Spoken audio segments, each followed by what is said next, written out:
Hello बच्चों, this Suraj sir. Welcome back to my channel achievers academy by Suraj sir. तो मेरे प्यारे बच्चों, आज मैं क्लास 10th का साइंस पार्ट 1 का सेकेंड लेक्चर लेके आ गए हैं, फर्स्ट चैप्टर का ग्रेविटेशन का। तो आई होप फर्स्ट लेक्चर आपको अच्छा लगा होगा, सारी कंसेप्ट को समझ में आ रही है, मजा आया रहेगा। तो आज हम लोग सेकेंड लेक्चर स्टार्ट कर रहे हैं। सबसे पहले हम लोग ये देख लें कि फर्स्ट लेक्चर में क्या क्या पढ़े थे। तो आप सबको आई होप याद भी रहेगा what we have learn in previous lecture. So in previous lecture, we have learned about what is gravitation and gravitational force. Second thing about Sir Isaac Newton. And third is what circular motion. And fourth, which force is acting while performing circular motion. आज हम क्या पढ़ने वाले पहले वो देख लेते हैं।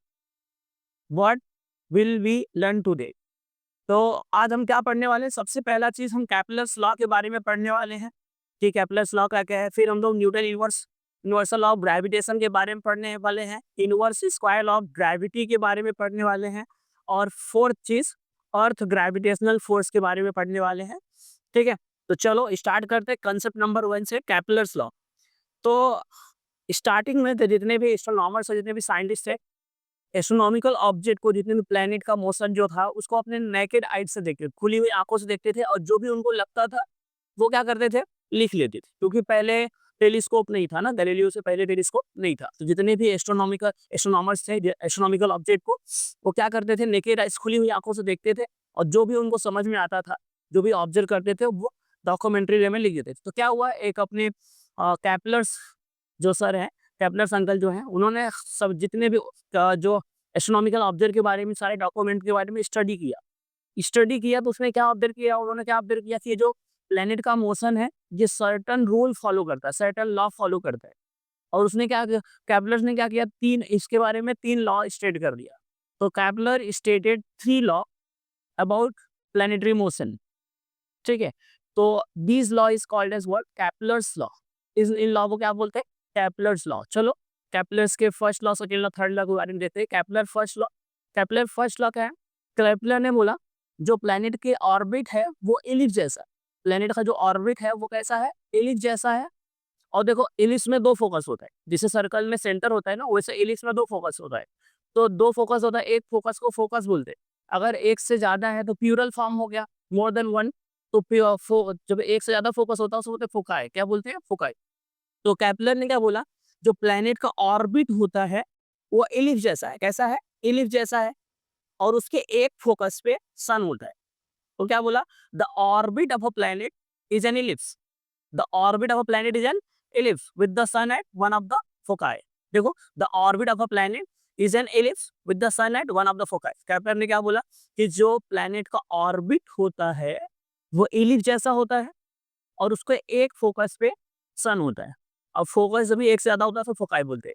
तो Kepler first law is also called as law of orbit. तो अपने बुक में लिख लो, Kepler first law is also called as law orbit. Okay, चलो हम लोग आगे बढ़ते हैं कैपलर सेकेंड लॉ पे। कैपलर सेकेंड लॉ एरिया से रिलेटेड है। अब कैपलर ने क्या बोला, जो लाइन सन और प्लैनेट को ज्वाइन करता है वो इक्वल टाइम में इक्वल एरिया कवर करता है, स्वीप करता है। देखो, जो लाइन पॉइंट ए पे प्लैनेट है, तो पॉइंट ए से पॉइंट बी तक जितना एरिया कवर किया है उतना पॉइंट सी से डी तक ही उतना एरिया कवर किया गया, उतने एरिया पॉइंट जो दूसरा पॉइंट है उससे कवर किया। देखो, जो तीनों जो एरिया दिखाया गया है डायग्राम में, जितना पहला वाला एरिया है उतना दूसरा वाला है, उतना तीसरा वाला है। मतलब तीनों एरिया क्या है, सेम है, इक्वल टाइम में इक्वल एरिया कवर करता है। तो क्या बोला, the line joining sun and planet sweeps equal area in equal interval time. Equal area sweep कर रहा है इक्वल टाइम में। The line joining sun and planet swift equal area in equal interval time, मतलब equal time में equal area cover कर रहा है। अब दिमाग में आएगा, सर एक तो बड़ा दिख रहा है, छोटा दिख रहा है, हाँ, लेकिन उनके अंदर का एरिया क्या है, क्या है, इक्वल है। जो कि कोई लंबा ज्यादा है, चौड़ा कम है। ठीक है, तो उनके अंदर का एरिया क्या है, इक्वल है, ऐसा कैपलर ने बोला था। अब उन्होंने एक और लॉ दिया, कैपलर थर्ड लॉ। तो कैपलर सेकेंड लॉ को क्या बोलते हैं मैं बताना भूल गया आपको। Kepler second law is also called as law of area. क्या बोलते हैं, law of area. Now come to the Kepler third law. Kepler third law क्या है, अब देखो, सबको पता है, जो स्टार है, सन का है, स्टार है, अर्थ का है, ऑर्बिट है। तो जो प्लेनेट होता है ना, वो स्टार के अराउंड क्या करता है, घूमता है। जैसे हम लोग जब पूजा करने जाते हैं मंदिर में, तो मंदिर में पूजा करने में क्या करते हैं, हम लोग उनके मंदिर के अराउंड घूमते हैं, परिक्रमा करते हैं, घूमते हैं ना। तो वैसे जो प्लेनेट होता है ना, वो सन के अराउंड घूमता है। और घूमने में जो टाइम लगता है ना, घूमने को बोलते हैं रिवॉल्व करता है। क्या करता है? रिवॉल्व करता है। और घूमने में जो टाइम लगता है उसको बोलते हैं पीरियड ऑफ रिवॉल्यूशन। हम लोग जब मंदिर जाते हैं, मंदिर के चारों तरफ घूमते हैं, तो उसको बोलेंगे पीरियड ऑफ रिवॉल्यूशन। मतलब घूमने में जो टाइम लगा, रिवॉल्व करने में जो टाइम लगा, उसको बोलेंगे पीरियड ऑफ रिवॉल्यूशन। अब जो टाइम लगता है वो टाइम, इसको टाइम का स्क्वायर डायरेक्टली प्रोपोर्शनल होगा सन और प्लैनेट के बीच का जो मीन डिस्टेंस होगा उसके क्यूब के, उसके क्यूब के मतलब दिस। अब क्या होगा? टाइम का स्क्वायर, टाइम का स्क्वायर डायरेक्टली प्रोपोर्शनल होगा सन और प्लैनेट के बीच का जो डिस्टेंस है, डिस्टेंस के मीन के क्यूब। तो इसी को इंग्लिश में कैसे बोला गया है? The square of period of revolution, the square of period of revolution around sun. मतलब सन के चारों तरफ घूमने में जो समय लगता है, जो टाइम लगता है, उस टाइम का square is directly proportional to, is directly proportional to cube of mean distance from the planet to the sun, या from the sun to the planet. ये क्या है? Kepler's third law. देखो, टी स्क्वायर डायरेक्टली प्रोपोर्शनल है किससे? Are cube से। जब कभी भी प्रोपोर्शनलिटी हटता है मेरे प्यारे बच्चों, तो क्या आता है? कांस्टेंट। तो टी स्क्वायर इक्वल्स टू के आर क्यूब, के आर क्यूब। और के क्या है? कांस्टेंट ऑफ प्रोपोर्शनलिटी, या प्रोपोर्शनलिटी कांस्टेंट बोलते हैं। अब देखो बेटा, अब देखो, अगर ये के जो मल्टीप्लाई है वे है, इधर आएगा तो 1/k हो जाएगा, और ये जो टी स्क्वायर इधर है, इधर आएगा तो r cube upon T square हो जाएगा। तो इसके नीचे वाला स्टेप देखें आप लोग, वहाँ क्या लिखा है? R cube upon T square equals to 1/k। तो ये कहाँ लगने वाला है? इनवर्स स्क्वायर ऑफ ग्रेविटी जो मैं आगे बताने वाला हूँ, वहाँ पे जब कंसेप्ट आएगा r cube upon T square जहाँ आएगा, वहाँ मैं डायरेक्टली लिखूंगा 1/k, और वहाँ रीजन दूंगा according to Kepler third law. तो आपके दिमाग में रहना चाहिए कि हाँ सर ने बताया है कैसे। देखो, टी स्क्वायर इक्वल है के आर क्यूब के। तो क्या करो, के इधर है, इधर आएगा तो डिवाइड में हो जाएगा, हर जगह 1 तो रहता है, और जो टी स्क्वायर है इधर जाएगा तो क्या हो जाएगा? डिवाइड में। तो r cube upon T square equal हो गया 1/k के। ठीक है, चलो नेक्स्ट कंसेप्ट की तरफ बढ़ते हैं हम लोग। नेक्स्ट कंसेप्ट जो है न्यूटन यूनिवर्सल ऑफ ग्रेविटेशन। अब देखो, न्यूटन चाचा हम लोग को बहुत सारे कंसेप्ट दिए हैं। तो ये Newton universal of gravitation, universal of gravitation, universal of पूरे जो ब्रह्मांड में एप्लीकेबल, पूरे दुनिया में, पूरे ब्रह्मांड में। तो इन्होंने क्या बताया? दुनिया का हर एक ऑब्जेक्ट एक दूसरे को अट्रैक्ट करता है फिक्स फोर्स से, और जिस फोर्स से अट्रैक्ट करता है ना, वो फोर्स उन दोनों ऑब्जेक्ट के मास के डायरेक्टली प्रोपोर्शनल, मास के प्रोडक्ट के डायरेक्टली प्रोपोर्शनल होगा, और उनके बीच के डिस्टेंस के स्क्वायर के क्या होगा? इनवर्सली प्रोपोर्शनल होगा। देखो, जैसे दो ऑब्जेक्ट है, एक ऑब्जेक्ट ए है, एक देखो ए ऑब्जेक्ट ए है, एक ऑब्जेक्ट क्या है? बी है। ऑब्जेक्ट ए का मास क्या हो गया? m1, ऑब्जेक्ट बी का मास क्या हो गया? m2। दो ऑब्जेक्ट है और एक का मास m1 है, एक का मास क्या है? m2 है, और उनके बीच का डिस्टेंस क्या है? d है। उनके बीच का डिस्टेंस हमने माना क्या? d है। तो ये दोनों ऑब्जेक्ट क्या करेंगे? ये एक दूसरे को अट्रैक्ट करेंगे। तो न्यूटन ने बोला कि जिस फोर्स से अट्रैक्ट करेंगे वो फोर्स इनके मास के प्रोडक्ट के डायरेक्टली प्रोपोर्शनल होगा। तो देखो, F is directly proportional to m1 m2, और उनके बीच के डिस्टेंस के स्क्वायर के इनवर्सली प्रोपोर्शनल होगा। तो देखो, आप लोग देख पा रहे हैं कि F is directly proportional to m1 m2 upon D square, m1 m2 upon D square. तो F किसके इक्वल होगा? F is directly proportional to m1 m2 upon D square. तो जब भी प्रोपोर्शनलिटी होता है, देखो आप देख रहे हैं प्रोपोर्शनलिटी हटेगा तो क्या आएगा? यहाँ पे कांस्टेंट आता है, लेकिन यहाँ पे एक स्पेसिफिक कांस्टेंट आता है, उसका नाम क्या है? कैपिटल जी से उसे लिखते हैं। तो F equals to capital G m1 m2 upon D square. और कैपिटल जी, पहली बात तो प्रोपोर्शनलिटी हट के आया है, तो उसको क्या बोलेंगे? Constant of proportionality. और यहाँ पे स्पेसिफिक नाम है universal gravitational constant, universal gravitational constant. याद रखना, capital G is called as universal gravitational constant, और you can say constant of proportionality. और कैपिटल जी की वैल्यू क्या होती है? 6.673 into 10⁻⁻11 newton metre square per KG square. अब newton metre square per KG square को और कैसे लिख सकते हैं? न्यूटन मीटर स्क्वायर kg⁻², उसका मतलब ये होता है पर केजी स्क्वायर। अब इसका वैल्यू सबसे पहले एक्सपेरिमेंटली कौन इसको फाइंड आउट किया था, डिटरमाइन कौन किया था? Henry Cavendish. हेनरी कैवेंडिश सबसे पहले एक्सपेरिमेंटली इसका वैल्यू क्या किए थे? फाइंड आउट किए थे।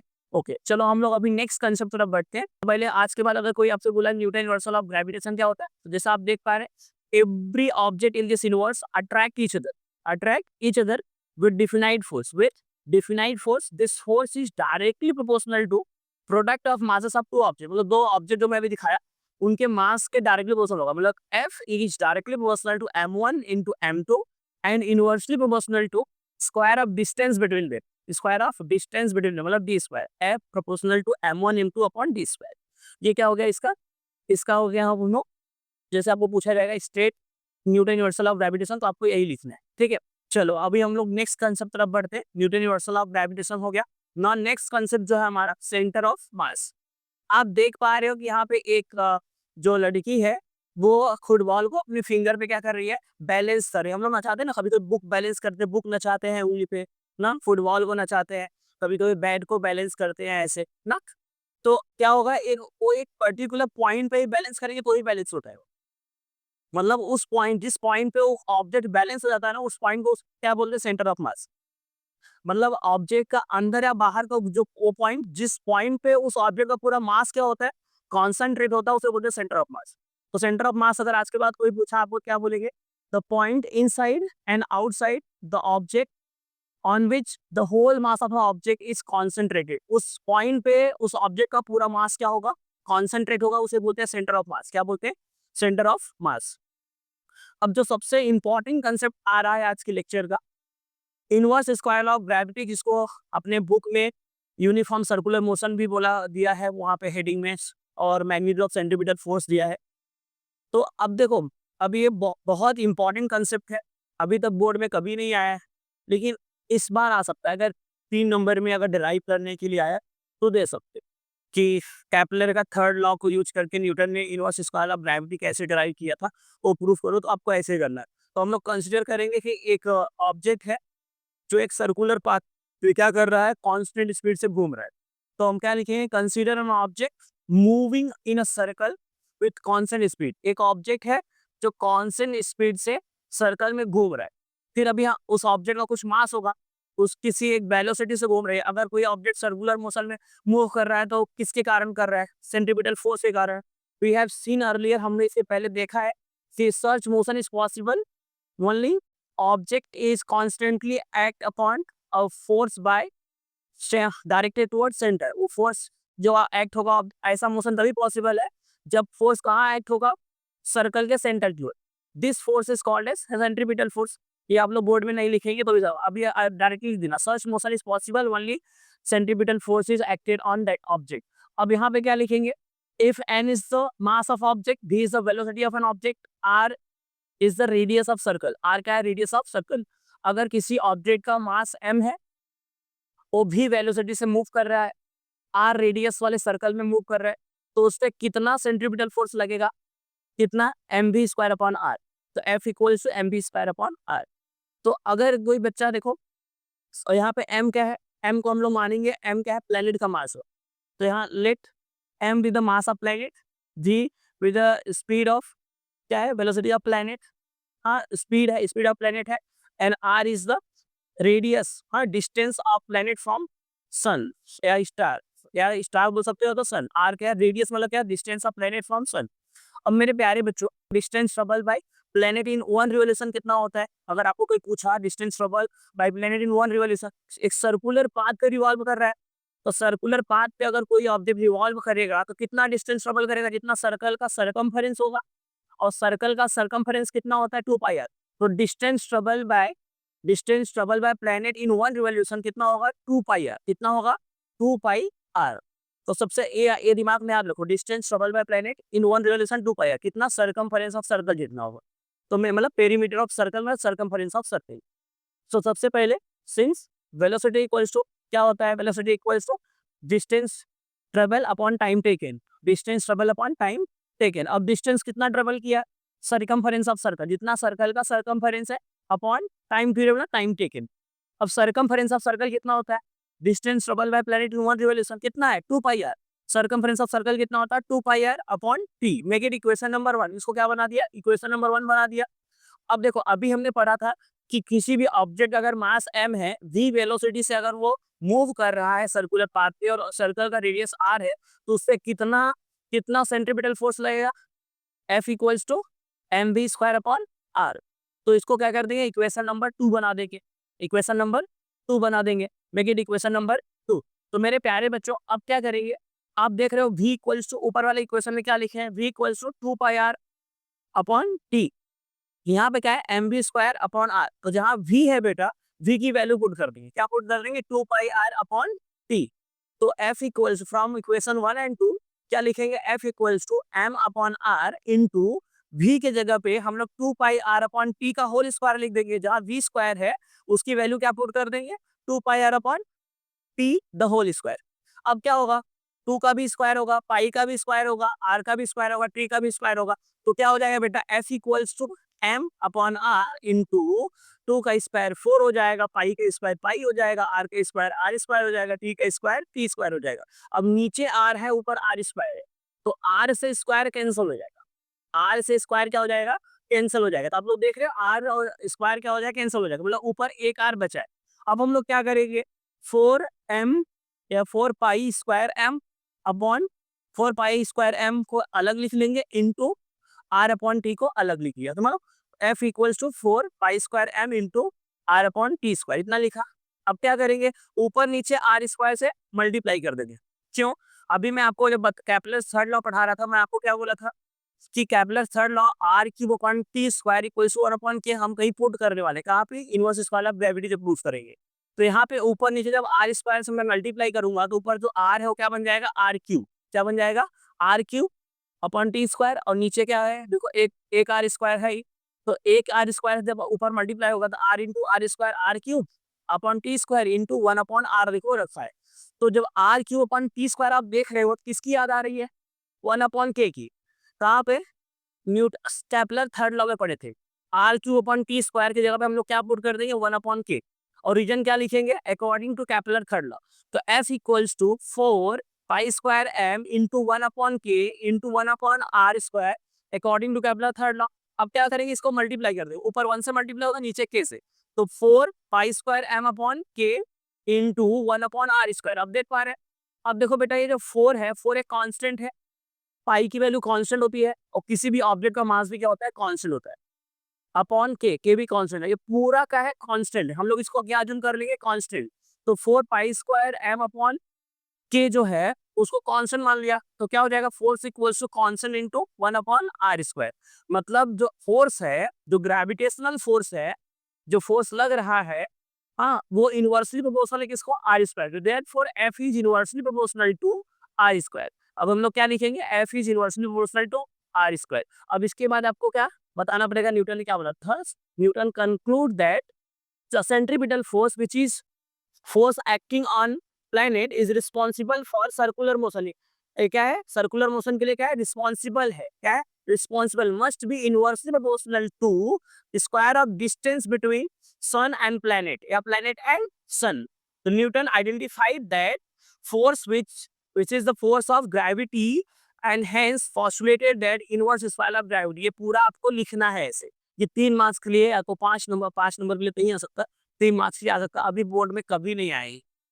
हम अब देखो यहाँ पे कुछ कंसेप्ट में जो लिख के पढ़ाने वाला है आपको नहीं पढ़ा पा रहा हूँ, वो मैं इसका अलग से लेक्चर बनाऊंगा। नेक्स्ट कंसेप्ट जो है डू यू नो अपने बुक में लिखा है हाई टाइड और लो टाइड क्यों आता है, तो याद रखो हाई टाइड और लो टाइड जहाँ पे डायरेक्टली जो सी वाटर है डायरेक्टली मून का जहाँ ग्रेविटेशनल फोर्स लगता है वहाँ पे क्या आता है हाई टाइड, जहाँ पे मून का डायरेक्ट फोर्स मून क्या करता है जो सी की वाटर है उसको क्या करता है खींचता है, तो सी वाटर क्या होता है उसका लेवल क्या होता है अप होता है, जब लेवल अप होता है उससे क्या होता है हाई टाइड।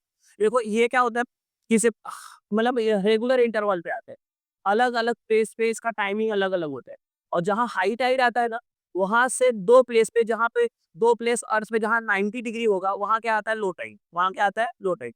याद रखो पहली बात ये दिन में कितने बार आएगा 2 बार आएगा, हाँ एक दिन में कितने बार अकर होता है 2 बार अकर होता है, और हर प्लेस पे अलग अलग टाइम पे क्या होता है अकर होता है, और ये रेगुलर इंटरवल पे अकर होता है जिस हर जगह का टाइमिंग फिक्स रहेगा, ठीक है। तो ये याद रखो low tide and high tide क्यों अकर होता है, why low tide and high tide occur because of gravitational force of moon. Moon का ग्रेविटेशनल फोर्स क्या होता है इसमें एडजस्ट करता है, तो जो वाटर लेवल होता है सी का वो क्या होता है अप होता है, उससे क्या होता है हाई टाइड होता है, जहाँ वाटर लेवल डिक्रीज होगा वहाँ क्या होगा लो टाइड होगा। जहाँ हाई टाइड आता है वहां से 90 डिग्री पर, वहां से 90 डिग्री पे क्या होता है दो प्लेस पे क्या होता है लो टाइड होता है, क्या होता है लो टाइड। चलो नेक्स्ट टॉपिक जो है जैसे आप देख पा रहे हो जो हाई टाइड आता है तो क्या होता है बड़े बड़े लहर उठते हैं। नेक्स्ट टॉपिक है अर्थ ग्रेविटेशनल फोर्स। तो जो ग्रेविटेशनल फोर्स होता है वही क्या होता है, अर्थ ग्रेविटेशन फोर्स होता है। अब यहाँ पे क्या होगा, केवल अर्थ की ग्रेविटेशन की वजह से होगा ना, तो किसी भी ऑब्जेक्ट को अर्थ जिस फोर्स से अपनी ओर अट्रैक्ट करती है अपने सेंटर की ओर, उसे बोलते हैं earth gravitation force. The force with which earth attract an object towards its centre, this force is called as earth gravitational force. क्या बोला, द फोर्स विथ विच, जिस फोर्स के साथ अर्थ किसी ऑब्जेक्ट को अपने सेंटर की ओर अट्रैक्ट करती है, उस फोर्स को अर्थ ग्रेविटेशनल फोर्स बोलते हैं। तो इंग्लिश में एकदम ईजी है, the force with which earth attract an object towards its centre is called as earth gravitational force. ठीक है, तो आज हम लोग क्या क्या पढ़े पहले वो देख लेते हैं। Topic that we have learn today, सबसे पहले हम लोग पढ़े थे कैपलर्स लॉ। कैपलर्स के तीनों लॉ पढ़े, पहला law, first law, second law, third law. First law क्या बोलते हैं, law of orbit. Second law को बोलते हैं law of area. Third law को बोलते हैं law of period, law of period. उसके बाद Newton universal law of gravitation पढ़े हम लोग। ठीक है, फिर हम लोग पढ़े कि inverse square law of gravity. ठीक है, और उसके पहले हम लोग पढ़े सेंटर ऑफ मास, जो यहाँ पे नहीं हम लोग लिखे हैं, और अर्थ ग्रेविटेशनल फोर्स पढ़े। आई होप आपको आज का लेक्चर काफी अच्छा लगा होगा। अगर आप नेक्स्ट लेक्चर जल्दी चाहते हैं तो ज्यादा संख्या में कमेंट करें, और सब लोग जितने बच्चे अभी सब्सक्राइब नहीं किए सब्सक्राइब कर दो, बेल आइकन दबा दो, क्योंकि मैथ साइंस सब मिलने वाला है आपको एकदम हलवा बना के। और आई होप आपको समझ में आ रहा है, और इंटरेस्टिंग वे में और ट्राई करेंगे आपको पढ़ाने के लिए कि एक बार आप पढ़ लें, दोबारा आपको पढ़ने की जरूरत ना पड़े, सब दिमाग में बस जाए। चलो मिलते हैं नेक्स्ट लेक्चर में बच्चों।